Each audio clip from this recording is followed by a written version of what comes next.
Well, good evening, everyone, and welcome to the Donington Park pit stop. So tonight we'll be discussing all the action from Donington Park. We'll be getting a driver interview in, and we'll be looking at the penalties that have been protested for Donington Park. But before all that, obviously welcoming Dave, my co-host for this podcast. Welcome, Dave. Yeah, it's great to be here, and sorry for the delay. It's called putting kids to bed. As always. Nah, don't lie, mate. It was doing your hair and getting your makeup done. So yeah, not much of it. But obviously, we've just completed round 4 after a 2-week break in the Performance League GT3 Cup, and I was a bit dubious about having Donington Park, the national circuit, in the calendar, but I think my trepidation was short-lived because it was a really good race. Although we had a few technical difficulties, Dave, it was 2 cracking races that we had, 2 cracking minute 30 races. Yeah, I mean, it was great racing, and it was probably good that we didn't have the hour format or the 2-hour format, because then traffic would have been far more of an issue during that. But the 2 30-minute races, sprint races around Donington Park, as I said in the broadcast, I'm a little bit biased towards Donington Park because it's my closest circuit and sort of the first circuit I ever really went to. So certainly a bit of bias there, but a great circuit, great racing, and it's given us stuff to talk about. Yeah, it does. The 2 30-minute races are always one to watch, just fast, frantic, got a short amount of time to make the most amount of positions you can make. I think what really helped is obviously we've listened to the drivers. We had the starting procedure that we had in Watkin Glen, which was an extra lap around the opening lap. The drivers didn't really like that, so we tweaked and played with it, and we've ended up with the format that we've got now, where the drivers have a qualifying session, and then basically where they finish on the qualifying session within their class, they get placed in that place within their class. And that means just straight away, Dave, that they can start racing with their competitors around them. And I think it makes for a very good format and one we will be using going forward. Yeah, I mean, it brings up, it's exactly what the drivers requested. So that's what they're, you can't say they don't get listened to. Just to add on that, I mean, me, Tom, and Andy have obviously been talking about things along with some other people along the way. And if you do have something you want to bring up about the series, or because we are still all learning, because it's only four rounds in now. 4 rounds in now, and we're still learning. There's still bits and bobs we may have gone, oh, we didn't think of that, or we did think of that. There's a customer feedback on the Discord. Put it in there. We're not going to be offended, and we can discuss it. We may throw it out and go, what the hell are you talking about? Yes. I'm sorry, Bob, we're not going to let you win every race, or something like that. Sorry, Bob, I just picked a name out of the hat. We're not. Yeah, we're just not going to, if it's a sensible suggestion and we think it's worth it, then it may not come in this year. But if there's a second series and a third series, then it may come in at that point. So feel free to put your little comments in, and you won't make Andy and Tom cry too much. No, we're always up to making it a driver experience on the grid, as well as a good community off the field, which I think we certainly have that really good balance. I don't think we've actually had. I think one round we had a little bit of discussion in the driver chats after a race, but I think on the whole everyone's been really good on track. There's been incidents, which you're always going to get in motor racing, but with having these sessions, I think it's massively helped that the drivers can actually see what we're looking at. We're not just looking at one angle and saying that's it. We literally look at all angles and try to get the best decision we can, and trying to be as fair as possible, as well as educating the drivers on that. Talking about the drivers, Dave, we've obviously got one standing by. And it is our illustrious leader, Tom Bingham. So let's bring Tom, we're not worthy, into the stream, and we'll let's not put me centre stage. Let's put Tom centre stage. Oh God! There Too we much. go. There we He's go. definitely chilled out tonight, isn't he?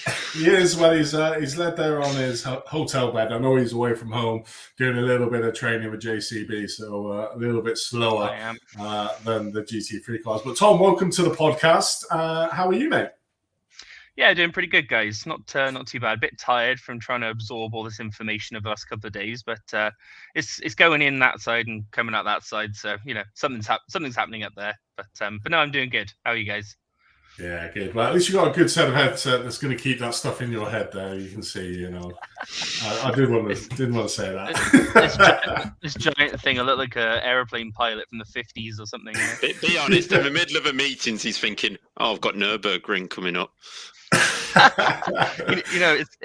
It's funny you say that, because today I was actually thinking about that. I was looking through an electric schematic and I was like, oh God, I've got Nürburgring this weekend. getting a little stressed, a little preoccupied. So obviously, Tom, the first question we ask everyone is sort of how you got into iRacing. What is your sort of level of experience? What cars you like to drive, and obviously sort of what rig you drive in and where you started in iRacing. So I basically started in iRacing in COVID, like everybody or a lot of people did, forced to stay inside, and I got put on furlough for 3 months, which was a bit crazy. So during that time, I had some other friends that were on iRacing doing the Tajiwa Championship. And they said, "Oh, get iRacing, and it'll be great, and blah blah blah." And they didn't mention it'll cost you thousands of pounds once you get hooked, and and a monthly price to pay. But yeah, so I started with that, and I started with a G29 and a beanbag and a 60-inch TV, which was awesome. But once you get the bug, don't you? So I went from G29 to CSL Elite, and then from CSL Elite, I went to a DD2, and then with some CSL Elite pedals with the load cell. So the next thing on my list now is to get some Huskies and upgrade the pedals. But now I've got triple inch 32s. I've managed to find a set of bezel kits, which are like, nobody can find the bloody things. So I found some on Facebook, and the guy said, "Oh, they don't work very well." I was like, "Yeah, I'll take those off you, no problem." So, so I've got those now, and I've been doing iRacing for about 2 years, just over 2 years now, maybe. My ability level is shabby at best, But yeah, totally loving it, and met some great people, and obviously I met yourself, Andy, through the Mission Motorsport Race for Remembrance, which was horrendous, because that one guy in the Porsche was so bloody quick, nobody could catch him. He's like the record holder in iRacing for Silverstone in the Cayman or something, and we were surprised when we couldn't keep up. So, so I got to meet yourself, and obviously Dave through Apex and the commentary and all that sort of jazz. So, just good people, and can't complain. Really enjoying the sim racing life.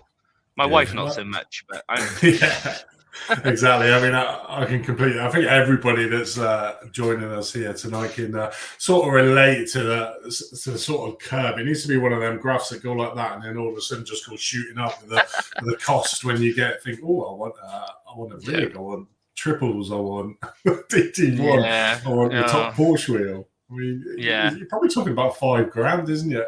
Upwards. Yeah, probably upwards. Yeah, I mean, I've got, with the triples, the PC, I've got a butt kicker, hue lighting in my rig. I bought an OMP TRSE, like FIA approved car seat for my rig, which is just so stupid. I don't know why I did that. In case you have an accident. In case you're an accident, yeah. Them DD wheels are lethal. No seatbelts. But yeah, no, the wheels are lethal. Anytime I let my friends or family go on it, I'm like, this is not a toy. It's be careful. Break it. Yeah. I think the best way to look at that is my 4-year-old used to drive my G29.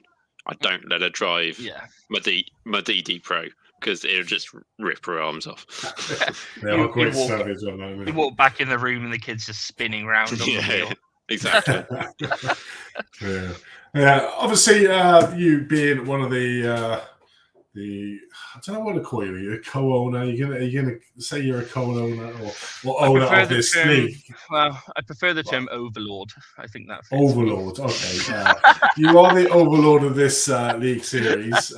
We are not worthy. How did it sort of come about, and basically why did you get into doing the league? Well, the league isn't really my own. It's shared between mostly myself and Andy. We started it, and Dave is now joined us and is basically an admin, isn't he, Dave? He's been hanging around for a while, so Dave. he just likes being here. I just like the company. Getting a league started, I raced in Apex quite a lot, met a lot of good guys through that, but I did find there was a couple of things that I wasn't overly fond of with their system. Great guys, don't get me wrong, great guys, all nice people and everything. I don't have a bad word to say about them, but I just wanted to create something that was more my own or our own, and make it fun and make it more enjoyable in a way that I wanted it to be enjoyable. So, not living by somebody's set rules that are just completely set in stone. I figured if we start a league, we can ask the drivers what they want, how they want things to go, and try and implement some of those things. And it's been a rocky road. I mean, we've had some suggestions that we've tried to implement, and some people have hated them, and we've had others and people love them. It's finding that balance, and we're just so grateful for all the people to stick with us through this sort of tumultuous time in the beginning to get to what we hope is as close as we can come to iRacing perfection, I suppose. But will we get there? Maybe, with everybody's help, more likely. So just wanted to have the league set up and direct message as many people and annoy them as I could to get them to join and and sign up. And I just can't thank everybody enough for taking the leap and having a go with us to see where we can take this in the future. So yeah, I mean, it's a good format. I mean, GT3 cars, everybody loves racing the old GT3s. Certainly a hot favourite at the moment on the iRace, and maybe some of the other series we might look at branching out into other avenues. But I'm sure we'll discuss that to the hilt. Tom, you're saying now, Mazda Cup. You gotta love a Mazda. Oh yeah. Mazda's definitely. Yeah, everyone we'll loves the Mazda. Cup. Yeah, you can try and do your excellent win again. But no, we've got some great rounds coming up. Obviously, you mentioned at the start that we've got Nürburgring this Sunday coming, hour-long race. I think probably going to be one of the big driver favourites. A lot of people don't know how to, or are saying that they don't really know about the track. They haven't driven it that much. But I don't know if they're either just keeping their cars close to the chest but it's going to be a fantastic round, isn't it? I mean, it's such a long track and... Yeah, it's going to be. The bad thing is you haven't got any runoff as well. So if you have a mistake, that's pretty much it. Yeah, I mean, hopefully, with it being the full course around the GP sort of section, you should be able to get your tires warmed up and then take a few deep breaths before you actually throw yourself onto the proper Nordschleife. But it's going to be an interesting track, definitely. I find that 90% of people know the first bit and nobody knows the last bit. So. I imagine that's where a lot of the crashes are going to happen and that sort of thing. And you've got to put some serious time into to learn that track, and not only just to make it round, but to be fast.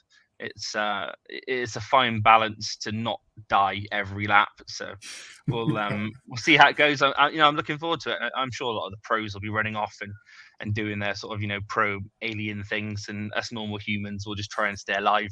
I think that's the name of the game. Yeah, everyone would be pleased if they make it round the hour with very little incidents or just a few bumps and scratches on that track. You can be there. But Dave, have you got any questions for our illustrious leader, the Overlord? Well, to start with the German. Within Nürburgring, it's going to be tough enough just for us. I mean, some of the corner names, I've been listening to pronunciations, trying to get it right. And it's going to be fun for us, I think, because we can't just go corner 1, 2, or 3, can we? Because there's 173 of them, and we'll lose count somewhere. But yeah, no, obviously you've created this series, Tom. Where's your aim for it? What do you... If we go, say, 5 seasons' time, what do you want to see from it? Would you like to see multiple groups of grids or endurances or sprints, whatever? Yeah, I'd love for us to run a GT3 championship, a Mazda, but also do an endurance series as well, because I know a lot of people out there want to run endurance. iRacing has lost Le Mans, for example, for the 24. So unless they've got it back now, but I don't think they do. They have a version of a 24-hour race around a French track. I think we can call it that. Yeah, so if we could do, if we could do the performance linked 24 hours of Le Mans or something, I think that would be an awesome goal to get to after a few seasons of having the drivers going around and hopefully staying with us. So, but a big thing that I want to do is I want us to have good prizes. Not to quote, Bruce Forsyth, like you were talking earlier, Andy. But the prizes are something that is really lacking in a lot of leagues. You sign up, you pay 40-50 pounds, and they give you a token. Congratulations. It's not really anything to write home about. You can end up getting trophies. Okay, fine. Most trophies in racing leagues cost like £12. And that's the pro version of the trophies. You're not really winning anything. So people take iRacing seriously. I take it seriously. You guys do. I think most of our drivers do. And if you're putting in all the time and the effort and working hard, you want to get something out of it at the end. So either cash prizes or a go-kart day, or we've got the track day experience with the Performance Link team. So that should be really good for somebody who ever wins it. I just want things to be worth people's while. Is where I'm going with it, really. But not forgetting the camaraderie and the good racing out on track as well. So I don't like anyone in my class. Well, we all know that, Tom, our illustrious overlord. I was going to say, by the end of the season, people aren't going to like us either, Andy, because we made a decision against them. Yeah, you guys have the penalties coming up. So. I'm sure at least Tom can crash into him and say sorry and race again next week. I'm sure everyone loves our decisions, mate. I think we do try to be as fair as we can. But no, Tom, thank you very much for joining us. We're not going to let you go. We're gonna leave you in with us so you can have your illustrious overlord comments that you might have during the stream. But I think one good thing to look at is obviously we have 4 classes in this, and I don't think. Certainly not in my time as a commentator and an admin that we've had 4 classes in a league. So we have the Pro, the Pro-Am, the Am, and we have a brand new rookie class. Because one thing I think was very much lacking in there, and it comes back to what you were saying, Tom, about making inclusion for everyone. You have the ranges, but then Am range was always so large, wasn't it? From like near enough 2K down to 900, and the people from 900 are very new to league racing and new to iRacing. All the 1300 iRacing drivers, this league gives them something to fight for because they have people in their own class. Yeah, I mean, you've got when you're starting out in iRacing, I'm sure everybody remembers when they first joined a league. It's bloody terrifying. I mean, you've got up to 60 or sort of drivers on the track and all ranging abilities, and you don't want to be that one guy that kills everybody. And learning your racecraft and getting to the stage where you feel comfortable around other drivers of higher and lower experiences, it takes time. But leagues is the ideal place to do it. It's just taking that leap to get into it. And that's what the rookie class is for, really. It's bringing in those sort of lower iRating drivers, the people that might have been a bit hesitant prior to join the league. We want to make it open to everybody. And with the driver setup that we have and the spacing between the classes that the race starts, that allows each group to race against each group. It's not based on total finish; it's based on finish within your class, and that makes it a lot more realistic for a lot of drivers, as opposed to being like you said, an Am with 1,000 iRating against Ams with 2,200 iRating, and you're starting 30th out of, it makes it impossible to feel like you're actually gaining any points and getting to the point where you could win or get some traction, So exactly.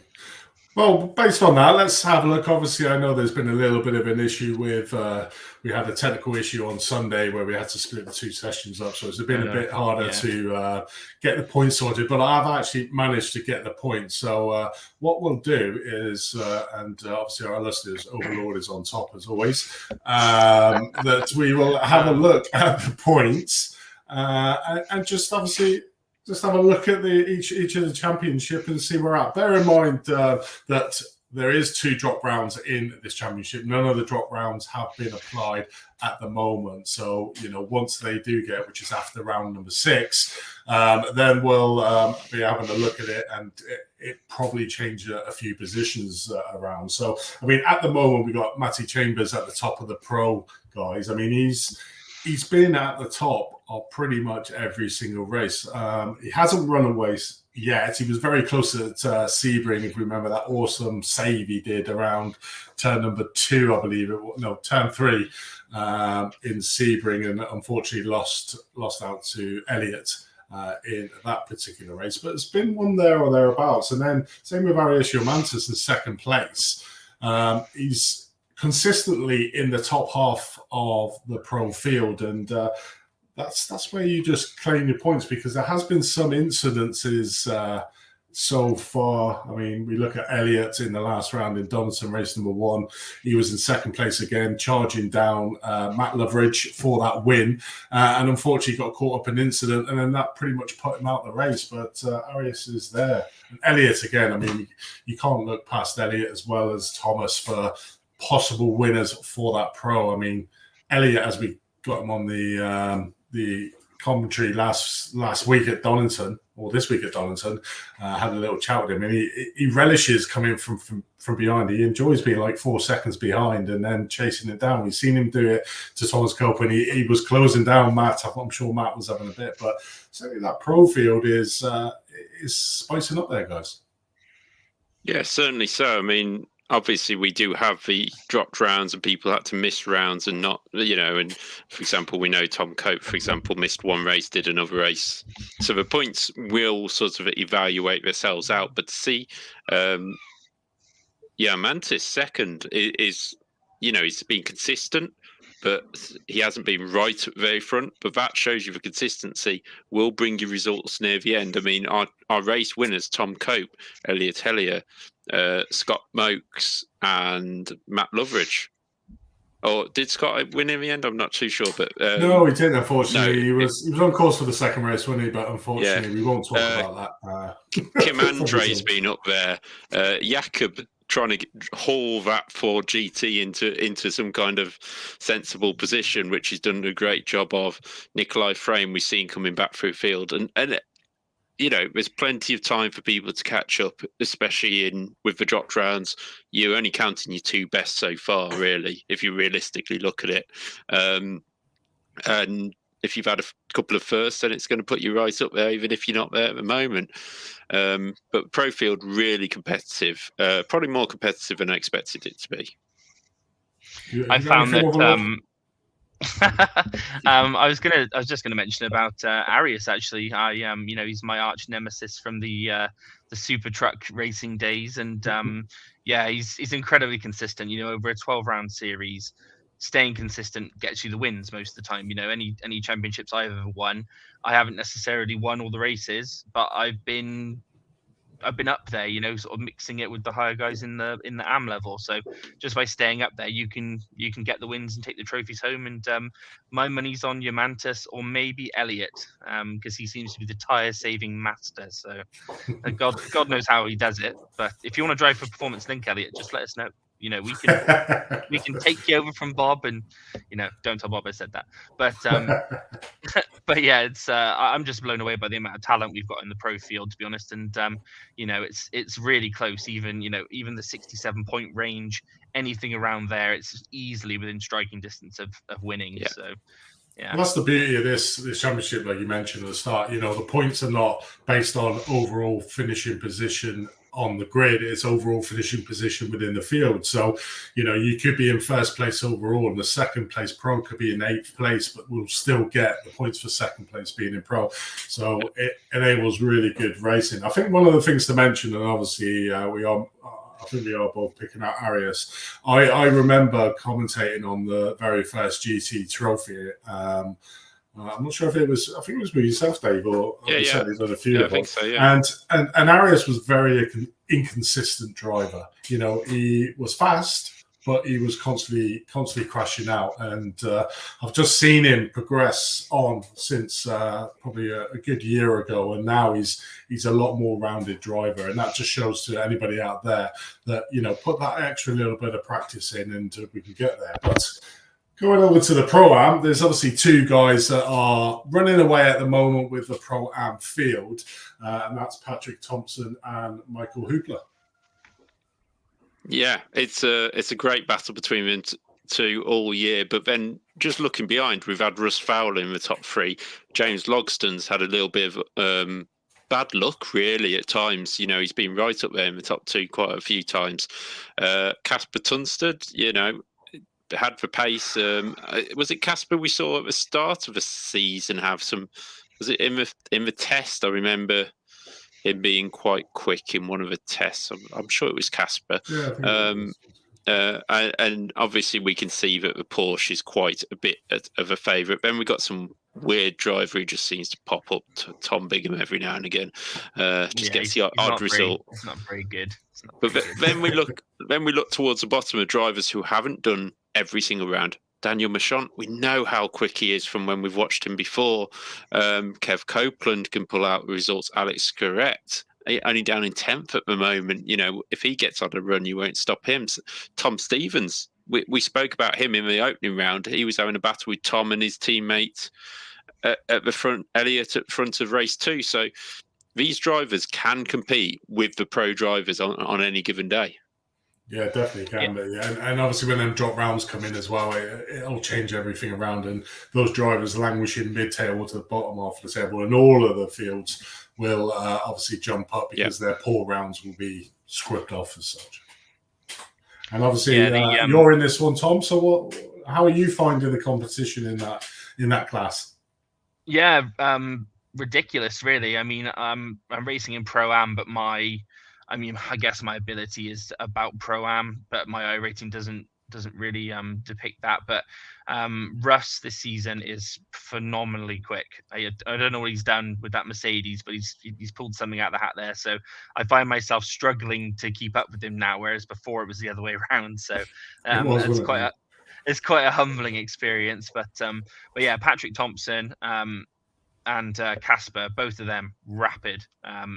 Definitely putting me through my paces to catch up to those guys and race with them. So, but I think my dark horse out of all that will be Tom Stevens. Honestly, Tom Stevens or Max, they're my dark horses in this one, because they're both incredibly fast. Max is really quick if he puts his mind to it and gets the time in. So. But my money's on Tom Stevens. Sorry, Patrick. Well, you know, if Tom makes all the rounds, it's gonna be a hotly contested, like pretty much all the individual divisions within the league. The classes within the league are going to be hot. We've moved a few drivers around just to make sure that we try and even out the field as well. So a couple of drivers have moved down. And a couple of them have moved from the Pro-Ams into the AMs. So before we just move on to AMs, I mean, we have got to remember that somebody's computer completely failed while running on a podium the other day. So, technical issues also happen in sim racing. I know. Yeah. Let's not talk about my PC.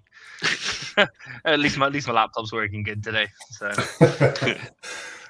So moving down to the AM class at the moment, Steve Pearce is on 102 points, and then the second place is around 88 points. So at the moment, Steve Pearce riding high, doing exceptionally well within the AM Championship. But again, he's been to every single round. There's other people that have missed out some rounds and got that poor result, I think, as well. So therefore, you know, once he's dropped rounds in, it's really going to throw the cat amongst the pigeon on the field and on the grid. And we may see people jump from 8th all the way up to 2nd or 3rd, just to depend on that. But obviously at the moment, Steve's doing really well. Won out in Donington in that Anfield. So was close. No, it was he won both races at Donington, and he won round 3 as well. So he's on a bit of a roll at the moment, Steve. But the first championship being led by a non-Porsche as well, which is something. But it's amazing to look at these points, because yes, we know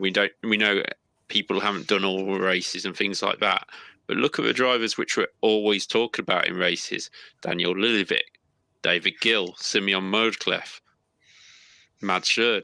We're not even talking about the top 6 by this stage before we get on to sort of Steve Pearce, Jimmy Vark, Joe Soul, Sandra Ireland. It's this shows you the quality in this field, because we're talking about people in the top 3 half the time who are down in 12th in points at the moment.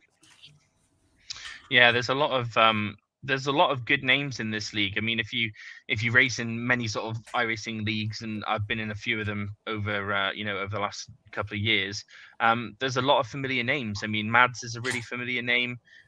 Joseph Saul, Darren Doherty, they're all fairly heavy hitters within the AM class. So I'm just anticipating that they'll be climbing up the grid a lot quicker than people think, and definitely starting to fight for some podium spots. But my prediction for this one for AM is I got my money on Sander. Honestly, he's if he gets a bit of luck, I think he'll be right up there with Steve Pearce. So that's my prediction.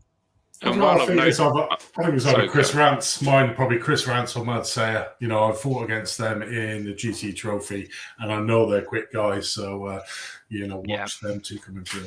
Yeah, I mean, I'm looking, and I've only just realised that this championship table brings up the instant points for different drivers. Now we know how many rounds these people do, but it's not visible on here. So I think later on in the season we might have to do a bit of maths and see what people's average is per event, and see who's the naughty boy is. Well, there is actually a prize for the cleanest driver of the series as well. So not only the main prizes, there's I wouldn't call them booby prizes. There's alternate prizes to go for. A sack of coal for the dirtiest. Yeah. And then we move down to the brand new class that's probably not in any other league, is our rookie class. Currently at the moment being held by our New Zealand driver, and it's always great to have people all around the world driving. Matthew Gerard driving that wonderfully liveried Mercedes. Currently 105 points, only 6 points ahead of Paul Joseph Clist, our very own, who I know very well from a lot of the Apex leagues that he rides in. I think he's sort of driven in every single car on iRacing in some sort of league, so very much putting on a charge at the moment. So those two at the moment pulling away, but it's great to see. In third place we got Lydia Rossa there, our only female driver on the grid, in third place. And like you were saying earlier on, Dave, it's all about consistency. We're talking about Arias being really consistent.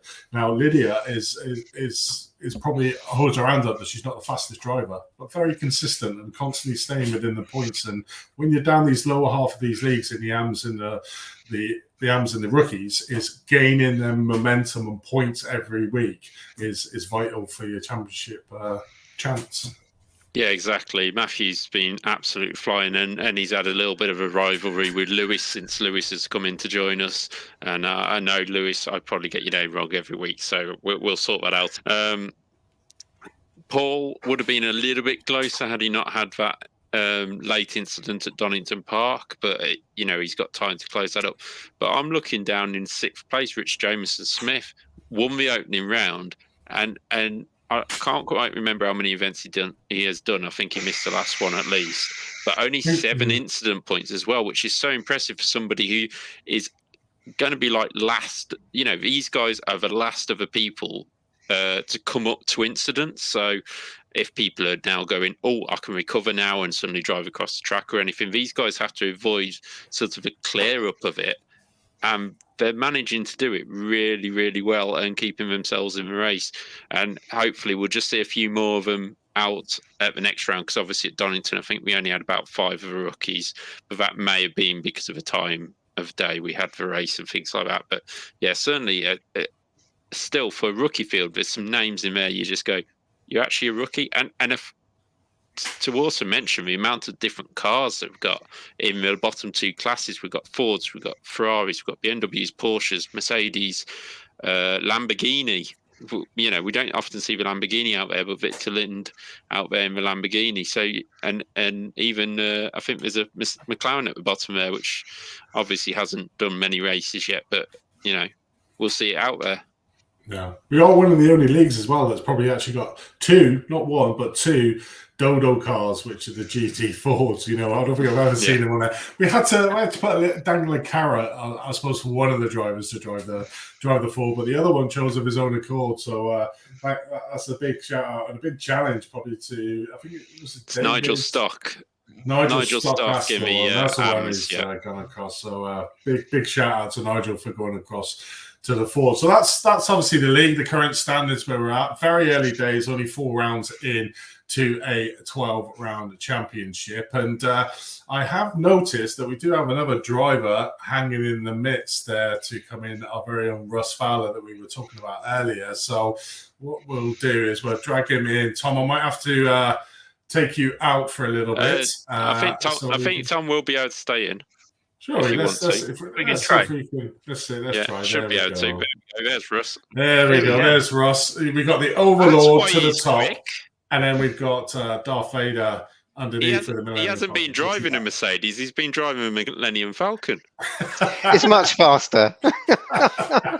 Well, welcome, Russ, to the podcast. Normally, we do have our Overlord here, who's sort of, or here, should I say, who's outside your door. You're on the dark side, are you? Okay, that figures. We're on the light side. It's the Overlord and Darth Vader over there.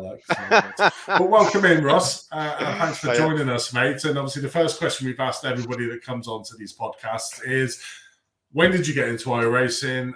What sort of cars do you like driving? And obviously your rig, what do you racing in your rig? Yeah, cool. So I got into sim racing. I think it was my very good wife bought me my first sort of wheel and pedals for my birthday. Was it last year? No, the year before last. So I've been doing it for about 18 months or so. I've since upgraded. I'll just talk about the rig quickly. So I've got the you'll probably recognize it, the GT3 McLaren Fanatec thing. I've got my new direct drive as well, which I'm very happy with. I say new, I've had it for about 6 months. The new one, the 8 Newton meter one, I can't remember all the letters and numbers. The DD Pro. DD Pro, yeah. DD Pro, is it? Yeah, I can tell you that because it's in front of me. I've got exactly the same. Yeah, it's a good bit kit. Really like it, actually. And I've got the Fanatec CSL V2 or V3 or whatever it is pedals. Prior to that, I had like the Logitech wheel and pedals, which they were great entry level, but the wheel was very ropey by the time I had to replace it. Hard racing or something, I don't know. So in terms of the cars that I drive, I've been quite safe, really. Like everybody, I started in the Mazda, and I just stuck with the Mazda. I tried other things. I tried the F3 and some of the other cars, but I just love the racing in the Mazda. It's always close, exciting racing, and that's when I started doing leagues. So and that's indeed where I met Tom. With our rivalry in those Mazdas, I think Tom pipped me literally in the. It was like I think going into the last corner, I was going to win the championship. Exiting the corner, Tom had overtaken somebody and nicked it off me. So that was Bathurst. That was Bathurst, wasn't it? It was Bathurst, yeah. and no, it was great. And thank you for your kind words earlier, Tom. By the way, I don't believe a word of it, but I mean, we're looking at it obviously. Sorry, as Tom said, probably it's only recently you've moved over to the GT3 class, and I remember when you first took it up, we sort of almost forced you into one of the leagues. I think it was the GT Trophy League that we forced you into because we wanted you a part of our team. And since then, you've just gone from strength to strength. And like Tom said, you were chasing Tom and probably even chasing me, and now you've just surpassed both of us. What have you put that down to? Just a lot of practice, and also switching to the Merc, which again I have to thank Tom for. So I did a season, that first season that I did in the GT3, with very little practice. Yes, I was absolutely strong-armed into it. I haven't forgotten that. It was in the Ferrari, and the Ferrari is great. You know, it's a good thing to start off on because it's quite friendly. But I didn't really gel with it, and then I tried the Porsche, loved the Porsche, but then they broke the Porsche. And we were just about to start. I don't think it was this league. I think it was the previous one. And Tom said, "Why don't you try on the Merc? The Merc's great. I think it had just come out." And so really, at the very last minute, I switched to the Merc, and I've just really gelled with it. And again, I'm a creature of habit, so I did all my racing in Mazdas before, and now I do pretty much all of my racing now in the Merc. And I think. I don't know if it's the right thing to do. I don't know if trying different cars kind of helps develop different skills and whatever. But I think because I've stuck with it, and I try and do a lot of the official series races. So I have this thing that I call my morning and evening commute. So I work from home now, as you know, a lot of people have switched to working from home since the whole COVID thing. And I say to my wife, well, I used to drive for an hour to work, and I used to drive for an hour back. So instead of doing that drive, I'm just gonna do some iRacing instead, right? That's cool. So and so I call it my commute. So I try and do a race in the morning and a race in the evening. It doesn't always work like that, but so I just try and do the VRS sprint series and the IMSA one if it's at a track I like, but I don't like those bloody LMPs running me off the road. So I try to stick to the sprint series. So yeah, I would put it down and it's consistency really more than raw speed, because I never qualify well. But what I can do is drive that car for a whole race without crashing it. So so I think that counts for a lot, right? Consistency is key, I think, as we've been saying all through the night. Yeah, and you know, I'd love to be faster. I did do some coaching. First bit of coaching I've done just after the Silverstone event, and I tried to get it just before, so it would benefit me in that race, but it didn't work out that way. I had to do it afterwards, and annoyingly, the chap helped me find another 0.7 seconds in a lap, which, as we all know, is a hell of a lot to find when I was utterly convinced there was no way I was going to get any faster. But had a great coaching session, so kind of kicking myself that I didn't do that before, because I didn't do too well at Silverstone. I was I think I was 9th or something. Again, consistent, consistent lap times, didn't crash.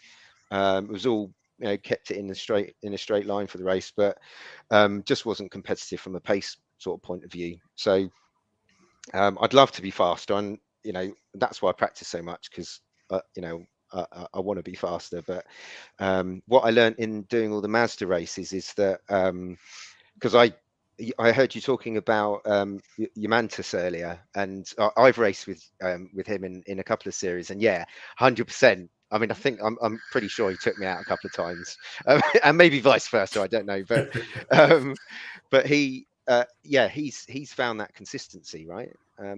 Is he in the Merc as well? He might be. Yeah, he is. Yeah, I Yes, thought so. Yeah. No, yeah, he's either that or the BM. It's one of the two. Yeah, no, It's the Merc. Yeah, I thought it was that. Yeah, exactly. So I've worked a lot on that, just trying to find a reasonable pace, but one that I can do consistency without needing to push it too much. So it's a bit boring, isn't it? But mate, you can push it harder when I'm behind you. Just just past that edge. That'd be fine. Fine. Well, you were quick at Donington, right? I mean, you were quicker than me at Donington. You just had some issues, hardware issues and whatever. But I mean, I was lucky there. I think I finished with 2 third places in the 2 races. And actually the Watkin Glen was the same for me as well. In those shorter 30-minute races, I for some reason seem to suit me. So I'm kind of dreading Spa, right? I can't imagine 2 hours. I mean, Tom and I did an endurance thing the other day, and that's the most kind of racing I've done in one stint. But we just did 1 hour stint. So the thought of actually racing for 2 hours, I think yeah, my mind will wander, especially at Spa where there's loads of straights where you can you go for the fairies. Oh yeah, I'm racing. Where am I? Yeah, try Le Mans at night. Le Mans at night. Oh. You're on the back straight, and you're like, which chicane is this? Oh God, Yeah. no. Well, Yeah. I kind of had that at Sebring. I'm not really keen on that track, although I've learned to love it now. But especially in the dark, for exactly that reason, there's nothing to pick out, and yeah, it takes a lot of getting used to. But Yeah, but you need to take that away from the 7 o'clock, 8 o'clock start time and put it in the middle of the night when you're doing the Le Mans 24-hour.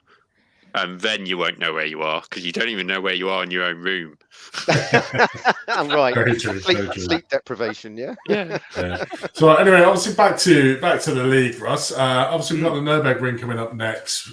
And then obviously, as you mentioned, the week after that we've got the 2-hour first endurance race in Spa. How are you looking forward to the Nürburgring on Sunday?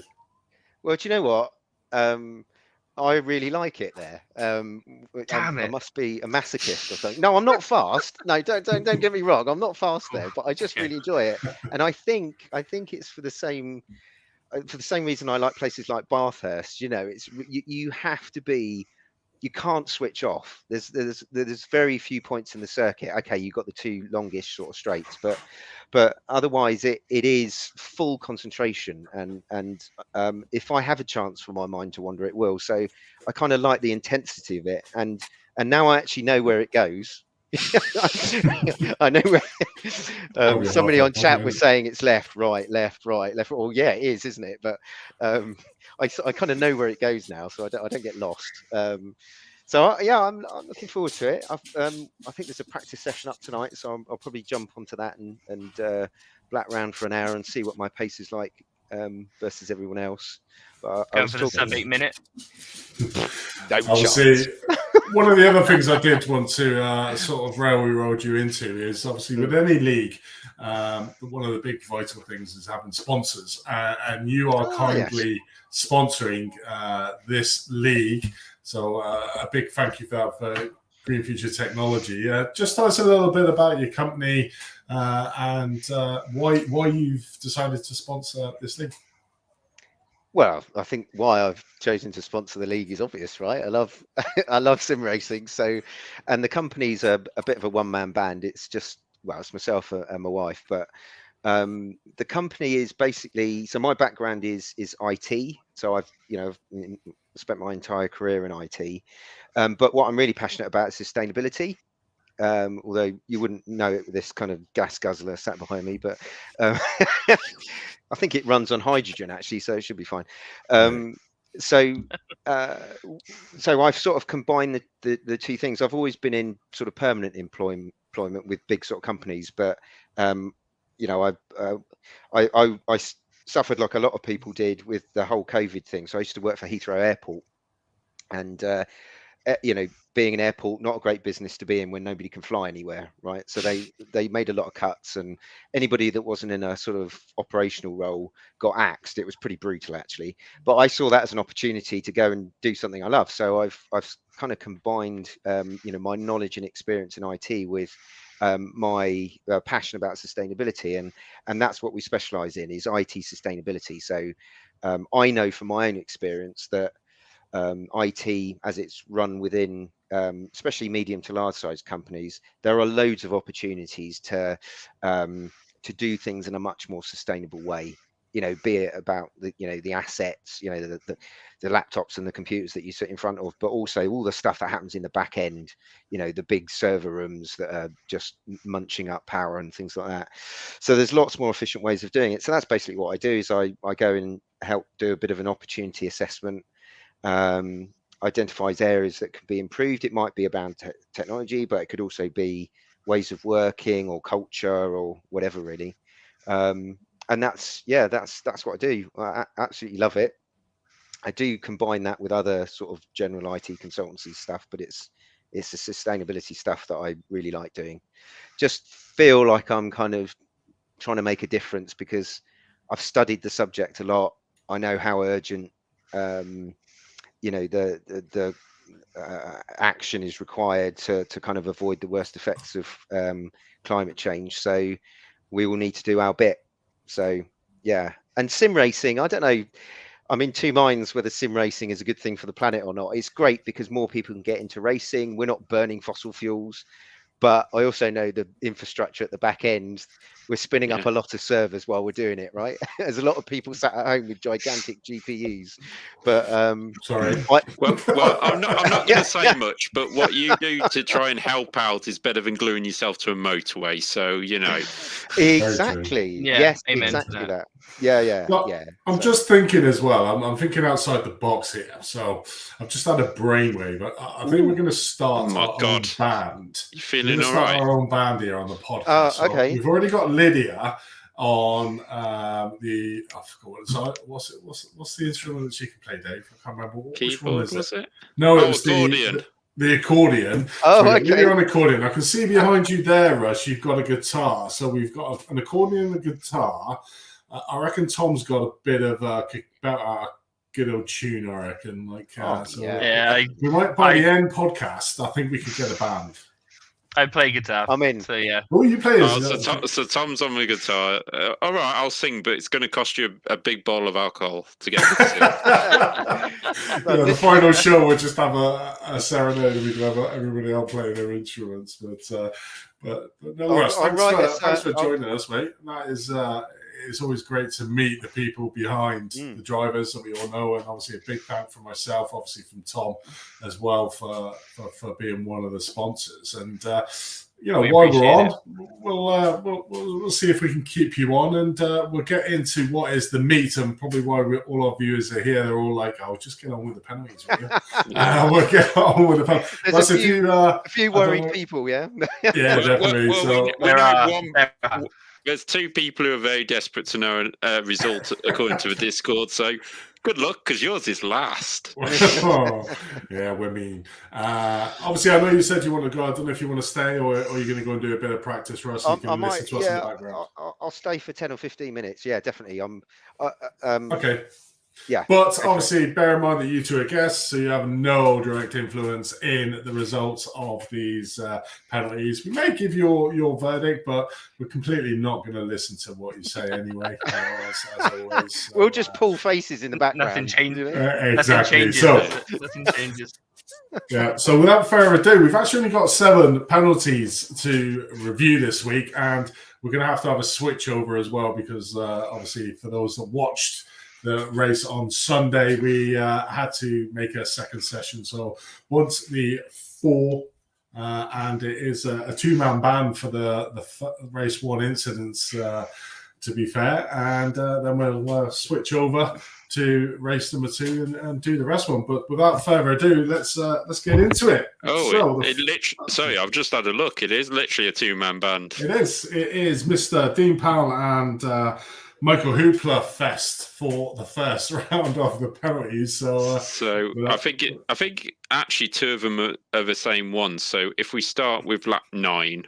Yes, we'll start with lap 9. We'll start at the top one. So the one appeal was first corner.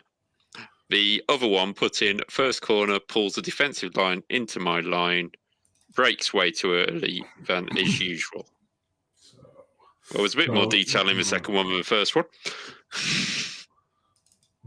Let's see what we can get. If we can get this all. Cars. There we go, cars. With lap 9, turn 1. At the moment, are you on lap 9 of a race or practice? Practice. Come on. Good testing you, mate. There we go. Shut up in the cheap seats, all right? Well, here we go. Right, okay, let's have a look at this then. Ooh, tasty. But while I'm thinking, put a little bit of tunes for our guys to listen to in the background.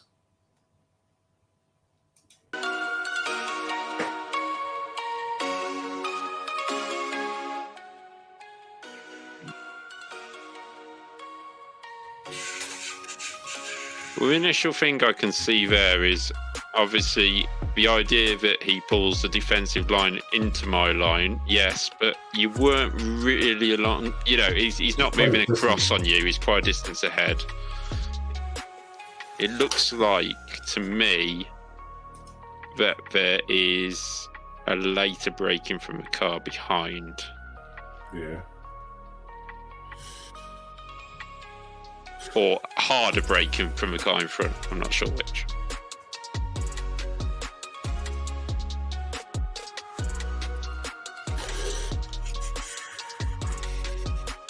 You might want to go normal chase because it's hard to see brake lights on. Yeah, I was just having a look at. Let's have a look on as well. So it seems to be the blue line here is the braking bit. So there's been. I think we're relatively braking around the same point. But I think obviously because is it Dean Powell's in front? I think it's because Dean's braked like just a touch later. He's braked that little bit harder, which has caught Michael out, and he's probably done that to try and not catch Michael out. But obviously the opposite has happened.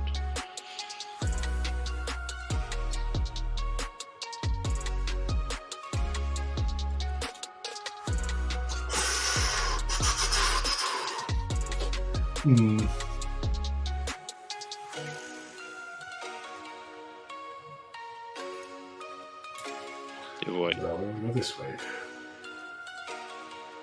I mean, that's completely normal. It's not in the corner that Dean's moving over, so he's moved over well before there's still a decent gap between the two drivers.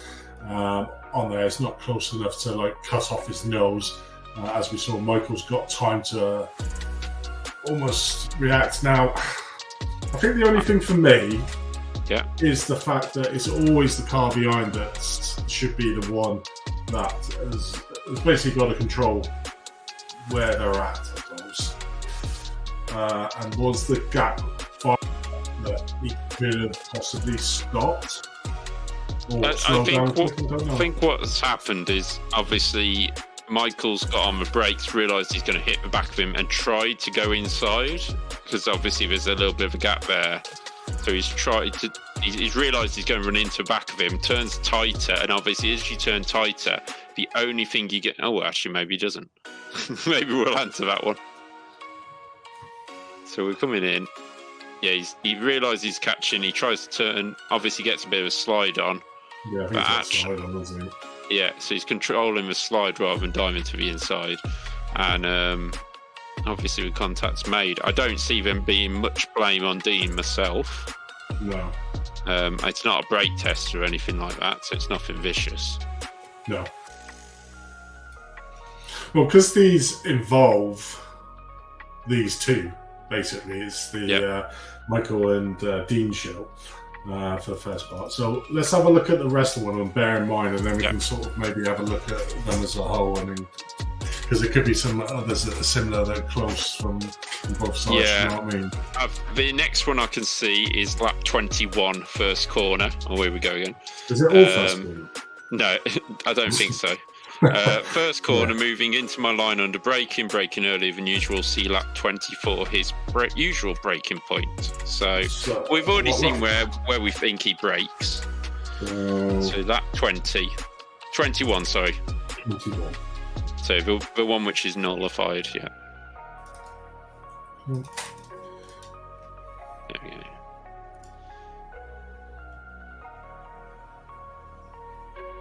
It's a carbon copy, isn't it? Yeah, it's almost a carbon copy. If anything, it's slightly closer, but...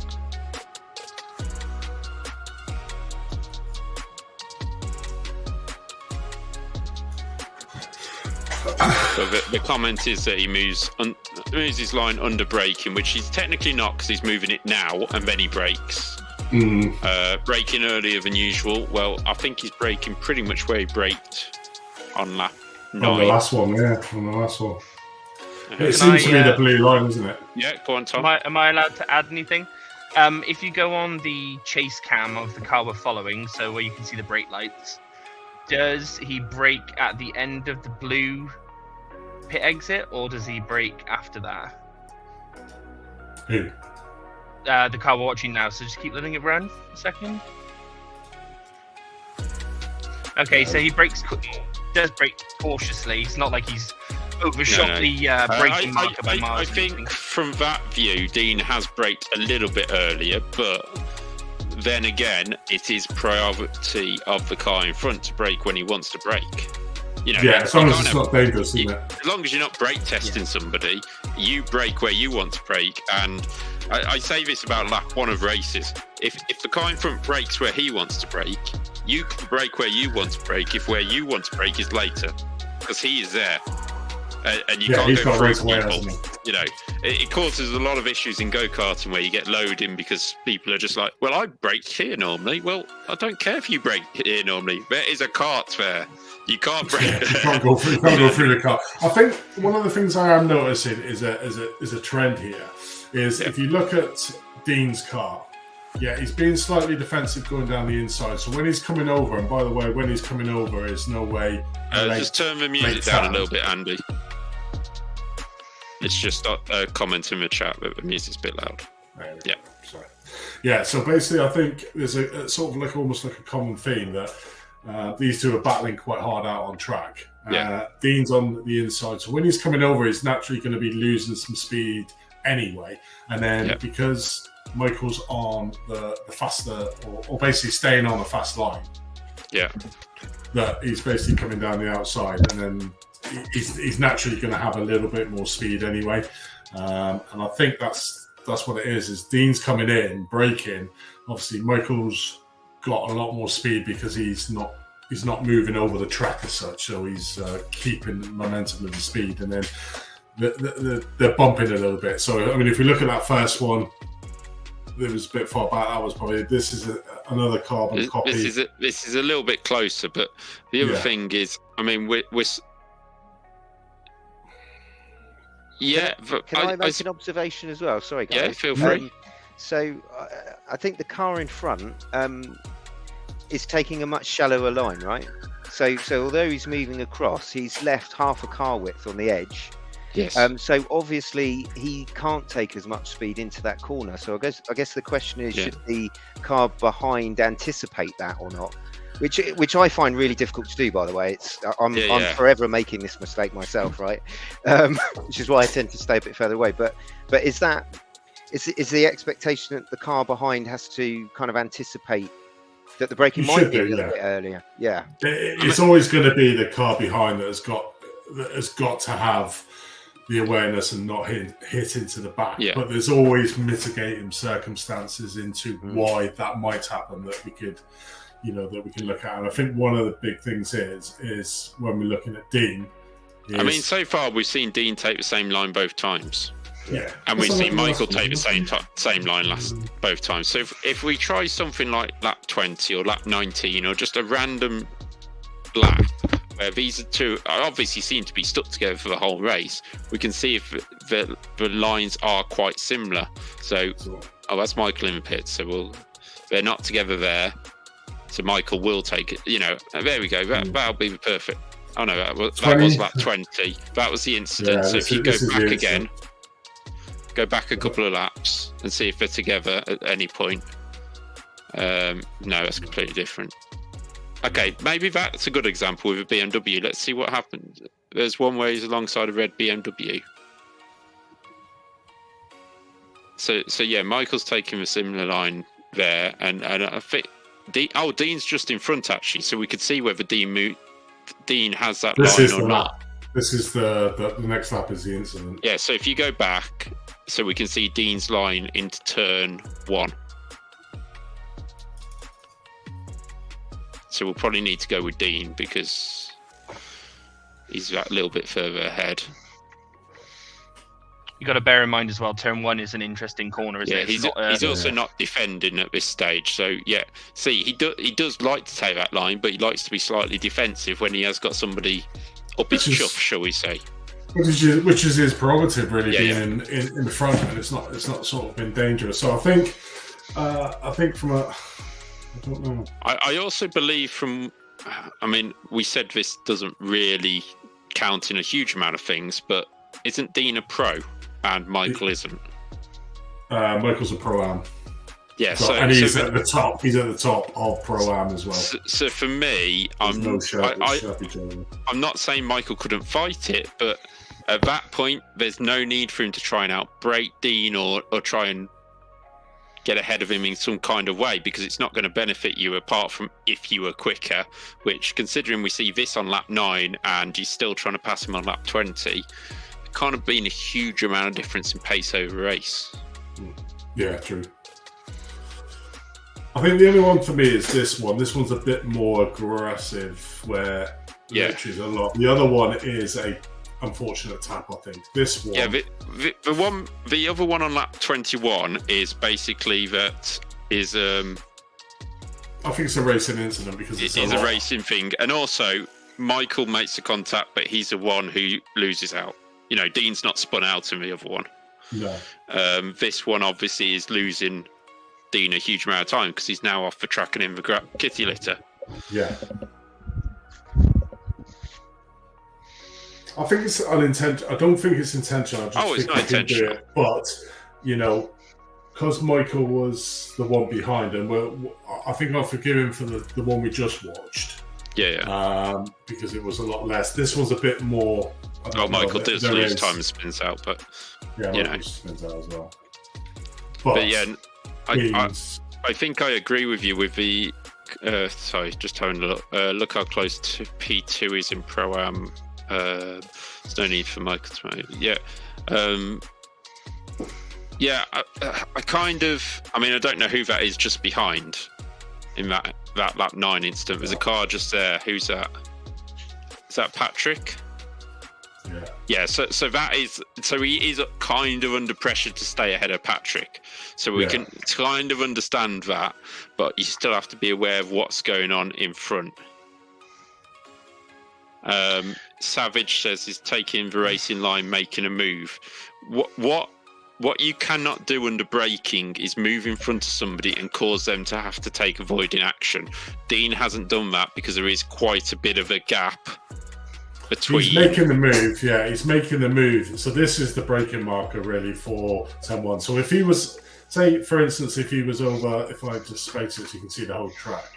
If he was up further on than he is now, so say where he is now on track, if he was on the right-hand side and then he decided to scoot over to the left, that is, to me, that's obviously moving into braking because he's getting right in front of him. But because he's moved over already before this blue line, or he's making the move over to the blue line, which is the sort of braking marker for that first turn, I don't see it's moving under braking. I would also make the point that if you watch Dean along that straight, he's not making a move. When you come out of the chicane, you're on the right-hand side of the track. He's not defending down the straight. He literally, if we watch Dean from the final corner onwards, he comes out the corner, he gets on the gravel a little bit. So his pace is sort of nullified from that, and then he stays right just in case the other drivers can get him, because he's obviously made that mistake. He stays right.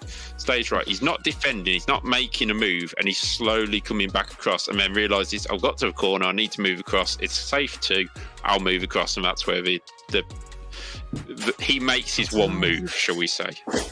Yeah, he's certainly not moving under braking, but I mean. I don't know this one actually. It's chaps, just to interject, I'm gonna have to love you and leave you because I need to order some room service. And I thought he was getting the rule book out, not the room service. But it's the menu. Wow.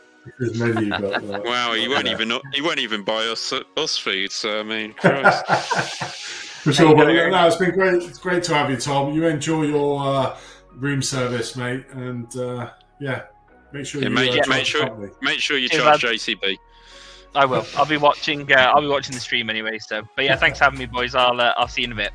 No worries. I'm gonna duck out as well, boys. Have fun, not guys. Not for room service. I'm afraid we do. I don't get room service in this place. Yeah, maybe I need to upgrade or something. But Well, it's great to chat to you anyway, Ross. Yeah, great. See you later, guys. Cheers. Thanks for joining us. Cheers. And then there was 2. Yeah. Well, I think generally in this, I think possibly we could turn around and say, well, we can see that isn't Moutless there. Yes, there is a mistake, but Michael loses out as well. Possibly just I don't know, because it's into the back of him. That's the difference. I'm just trying to think of previous penalties that we've done this, because I remember in Sebring we actually gave penalty for something very similar around Sunset Bend, and I want to be consistent with where we're at. Yes, we did. But I think that's a little bit different because obviously you're not breaking in a straight line, or nobody was sort of moving lines there. For me, it's no more than a 1 because it's not malicious. It's no more than 1. It's either a racing incident or a 1. It's not a level 2. It's okay. We could say that Dean could have stayed on the inside but completely compromised his line into the first corner. I think what he did there was exactly right, like you said. He got onto the grass on the outside, stayed onto the outside to see if any of the cars on the inside were going to pass him, realised that they weren't. And I think that possibly caught off Michael a little bit when it came in. So he came in front, and then it's real close. Yeah, real quick, it's not a moving under braking, but it will have caught him out slightly. But that's not Dean's fault. That's Michael needing to be careful about it. But I understand, obviously, he's got Patrick quite close behind. So it's it's a maximum of stage 1 with me. It goes towards stage 1 because it's into the rear. Like when we saw it, there was a bit of a shaking under braking. Now, if he hadn't got that tank slapper on, would it have slowed down?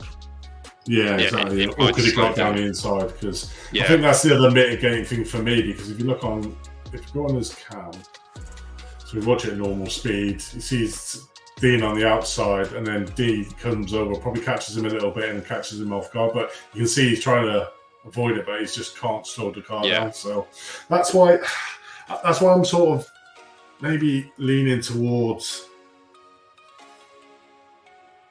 because he's here on the inside. He's probably thinking he's going to get the overspeed, not getting it. Dean comes over, realizes that, and then thinks, "Oh shit," because Dean's come over.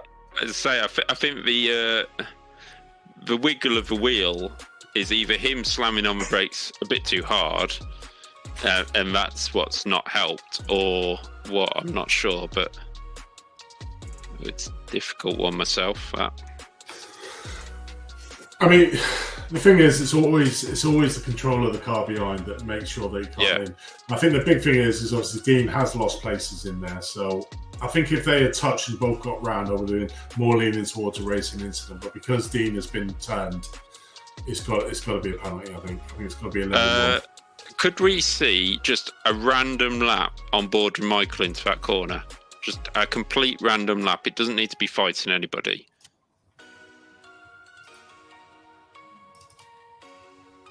But he'll get past Lydia into the. That's probably because he's offline there. It might be worth trying a different one. There we go.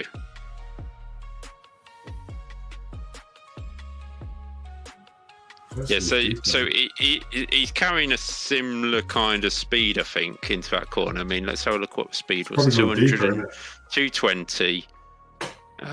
Gets down to about 120 where the contact would have been.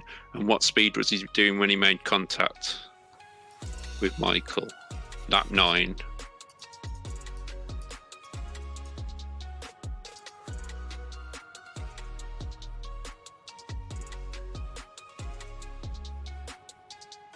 Yeah, I'm not 100% sure that Michael would have got it slowed down to the same speed he had it on that other lap, because I think the contact was made at about 140. Obviously not helped by the tank slapper he got on, but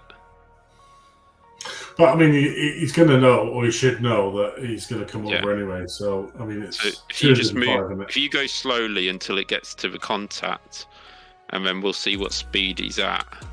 He's losing it now, so yeah. So he's trying to get it slowed down. That's fair enough, but yeah, he's still trying to control it rather than avoid. Obviously, Dean's turning into the corner thinking I'm safe. There's a contact at 130 yard, and I saw it at being 120. So possibly not meaning to. Obviously, with the actual tank slapper, he's carrying 10-15 kilometers per hour extra into the corner.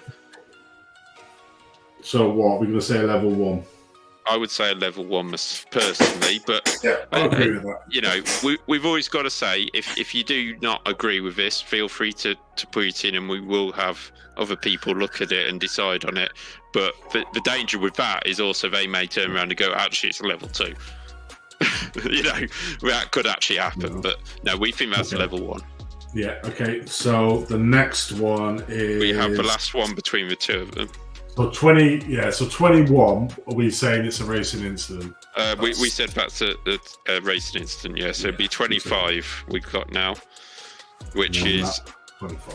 Which is, if I could turn my phone on my side, intentional reckless driving, slow down after old hairpin to get near, dive bombs into the chicane and avoids collision, turning right. Okay. So. Well, we'll see the incident as a whole, and then but it obviously starts somewhere near the old hairpin, so we'll probably just pick lap 25 and just watch what happens between them from far chase. I don't know where Dean is then, because this is that's not, so, there he is in front. There he is in front. Dean, So what positions are these two in? Second and 28. So he's actually racing. Racing. So he's on the same lap. He's a lap ahead, this guy in front. Well, there's nothing there. What lap is that? 25, yeah. I think it's... So, obviously, he gets out of the way. Right, okay. So he eases off there to let him through, then runs wide because he's gone offline. This is side by side. Yeah, that's fine. That's absolutely fine so far. We'll go down to a chicane. They are fighting for a position in overall. Obviously, there isn't an overall class, but just makes a complete hash of it.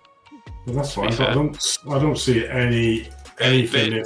I think what Michael's saying is this bit here, but this guy in front is a lap ahead. So he's getting out of his way, which is really considerate of him. Seeing him in, getting him out of his way, giving him the inside there, slowing down a little bit. And you actually gain Michael from this because he's offline here and you're able to overspeed him in this. And I think it's really fair, this corner here, he actually slows down to let you pass. He opens his steering out. He could have hit you back end there, I think. Yeah, if we also, after this, just go to chase cam on Dean afterwards. From there, that's fine. It was into the chicane, to be honest. But if you go normal chase cam... how far are you looking at it? If you go normal chase cam... Chicane. All right, avoid collision. Because then we'll just see... I presume what we're going to see from Dean is he's braked to let that guy through. Absolutely fine. I think that's Matty Chambers possibly that's gone through. Yeah. Then we've got Michael gets a run. They both brake together. Dean obviously misses. There's no problem there. That's good racing. Dean gets a good slipstream, and I think you'll see him brake about 10 meters later because he just pops out, thinks he can make the move, and look, it's so much later on the brakes because he moves at the same time. So you cannot get retardation at the same time as.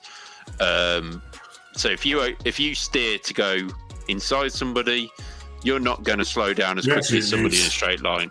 You actually lose a position for that. I don't see anything wrong with that at all. No, that's a null and void, I'm afraid. I can kind of understand it, Mike, what you've put in. Like, you've probably thought at the time Dean is possibly going to dive bomb you in annoyance, obviously because you think he's slowed down to wait for you, which he has not. He's slowed down to let the other guy pass and just lost out to you because he's run wide on the next corner, got dirty tyres.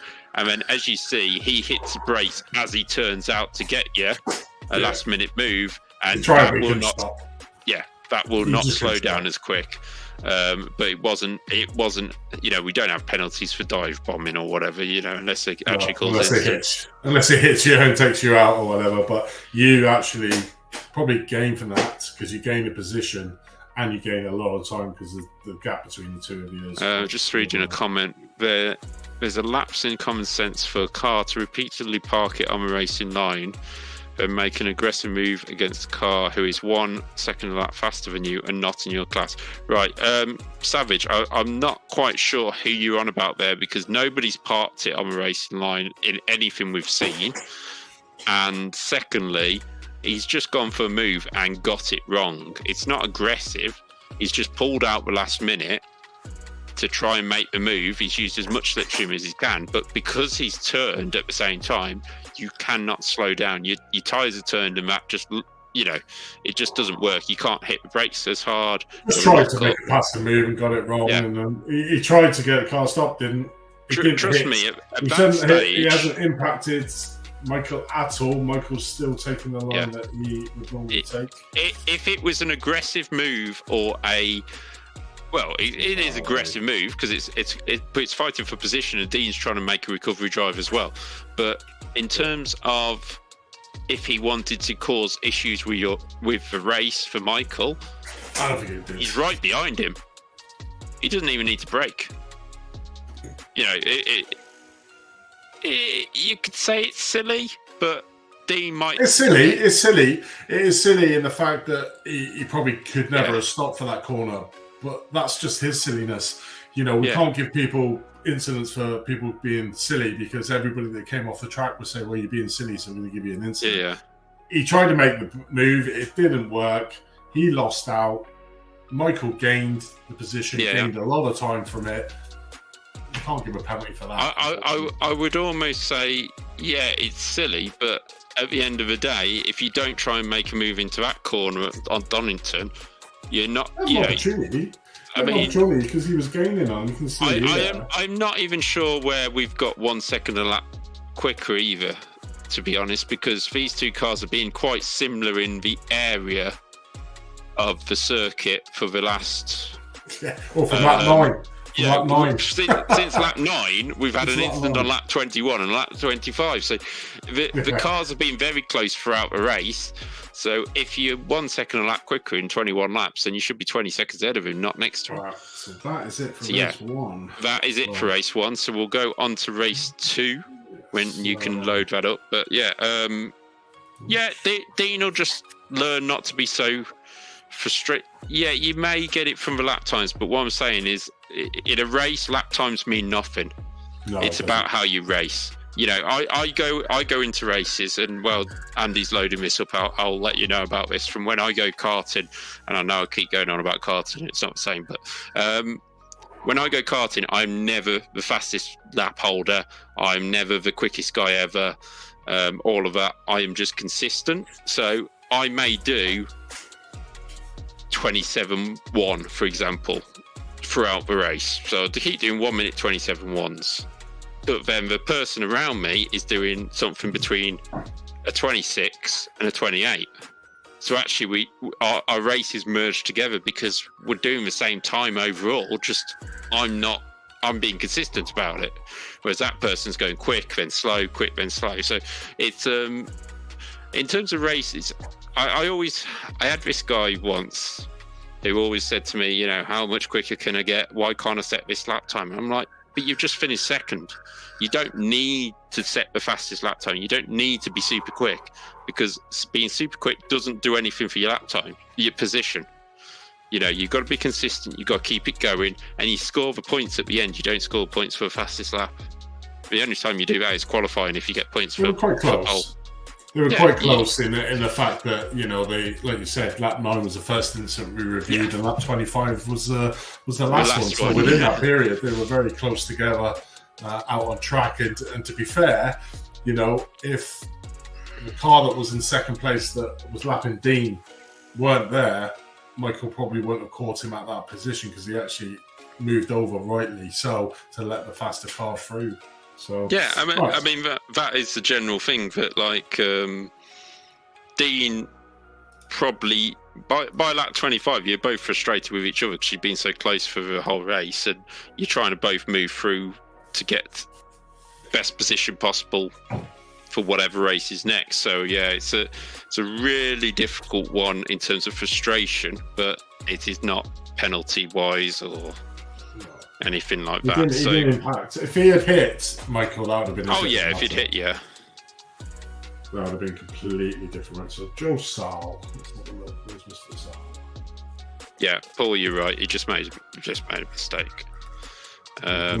Which one are we looking at? We're looking at Joe. Looking at Joe Sal. Lap 9. Just to cover turn 1 lap down. Oh, turn 1 again. There we go. Everyone's been in the old pub at turn 1. T1 lap down, should have moved over and let me by. He kept pushing and spun, which cost me a meatball. That's Joe on Mad. So we'll have a look. There is no. So this is. It should be lap. This is lap 11. Yeah. Turn 1. No incident there. There's nothing there. Where is Mads at this time? Just have a look. Not in front. I have no idea where he is. Just click him on the results and see if he comes up. But at the moment, he's absolutely. Yeah. Unfortunately, not found. Like we said, the lap has got to be your lap that you're on. And as you're on practice. You're on practice, Andy. That's why. I am indeed. That'd be why then. My fault. Thank you, Savage. My bad. Just testing you. Well done. You all passed. Savage. Well done. Okay. Mads or Joe? So, lap 11. Yeah, that's the same replay you're on. So yeah, you still practice. There we go. So let's have a look. Let's go down into turn 1.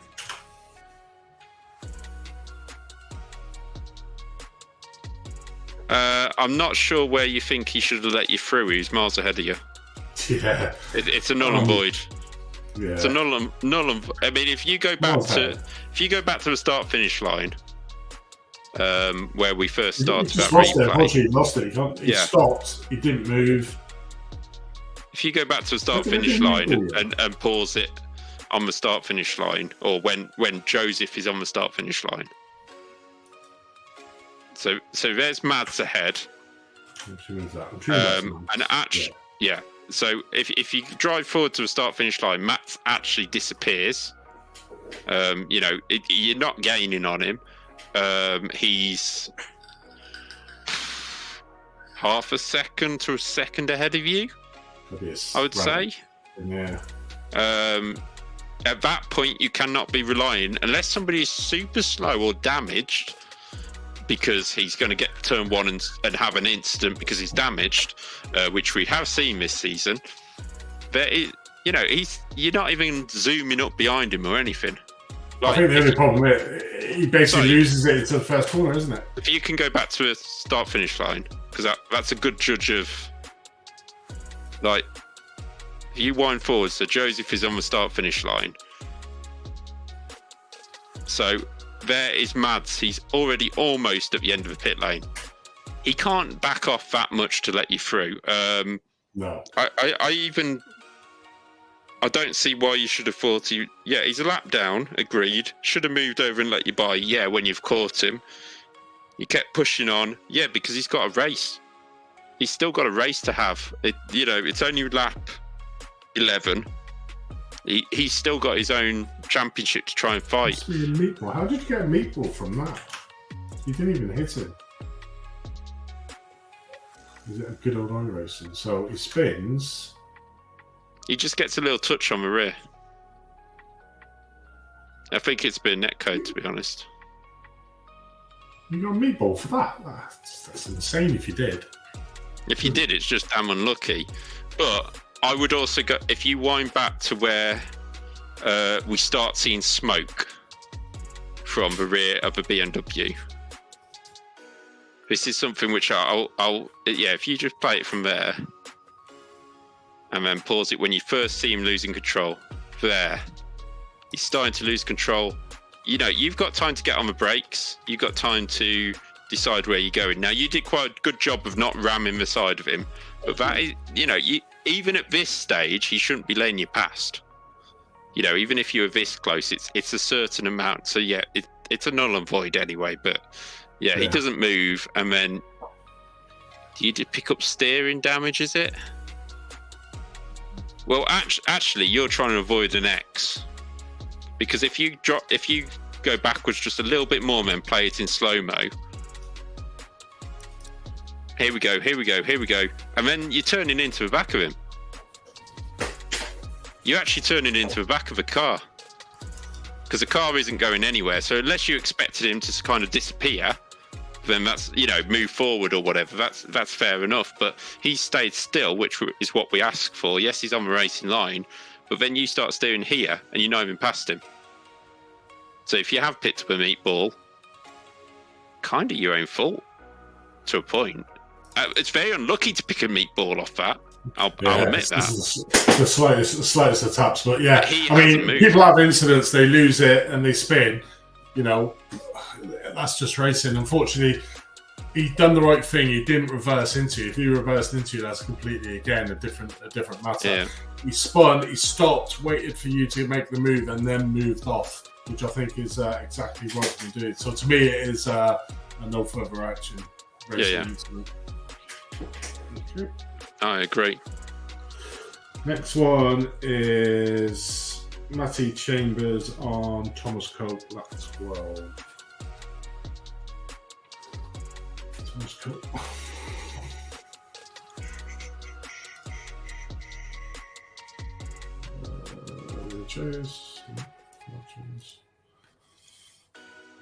So is that Matty Chambers in front?